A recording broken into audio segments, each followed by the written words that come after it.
Hey y'all, have you heard of that prosopagnosia? I might be pronouncing it wrong. It's called face blindness.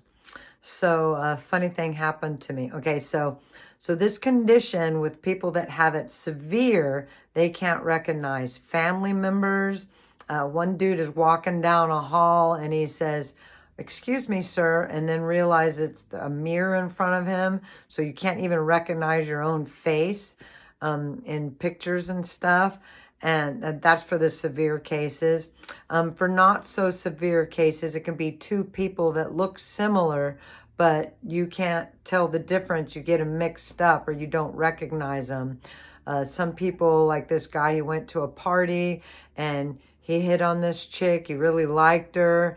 And then he hit on the same chick, thinking it was a different chick, like just a little short time after. And she thought he was being a jerk, just going around hitting on all the women, but that wasn't the case. So this is what happened to me. So I have it mildly, and this is why I like people to look kind of different and maybe have, different look about them somehow, or unique looking, because then I know if I see them somewhere, I'll recognize them.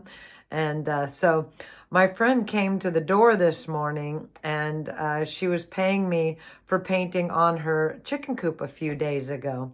But I wasn't sure who she was because I know like 3, 4 people that have the similar features, hair color, body type, or whatever.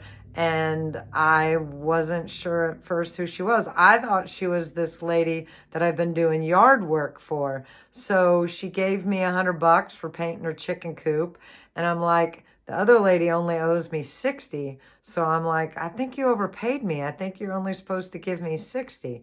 And she's looking at me weird. She says, well, I'm going to paint a bumblebee on the fence. And I'm like, oh, weird. I just painted a flower on my friend's chicken coop. And she looks at me all weird because it was her chicken coop, and it was only a couple days ago.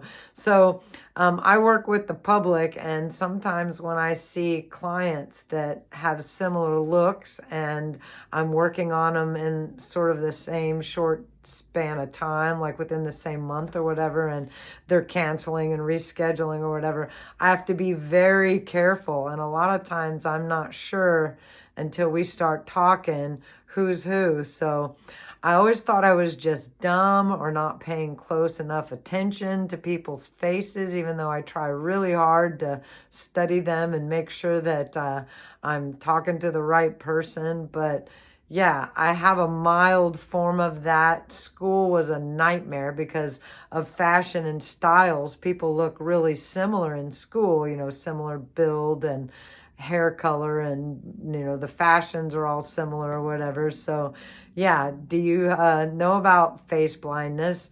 Comment down below. Do you have it? Have you experienced this before? And yeah, it can be a real fucking nightmare. I think it's another reason why I isolate a lot, because if I go to like a party or a gathering and someone comes up talking to me and I don't recognize them or know where I know them from, it can be really embarrassing. Like today, saying, oh, when you just saw the person or whatever. So thank you, Lisa, for giving me an understanding and not getting upset. And yeah, for all y'all out there with face blindness, hang in there. It is not difficult, and it is difficult, and sometimes it can be very embarrassing. Right, shine on. One love.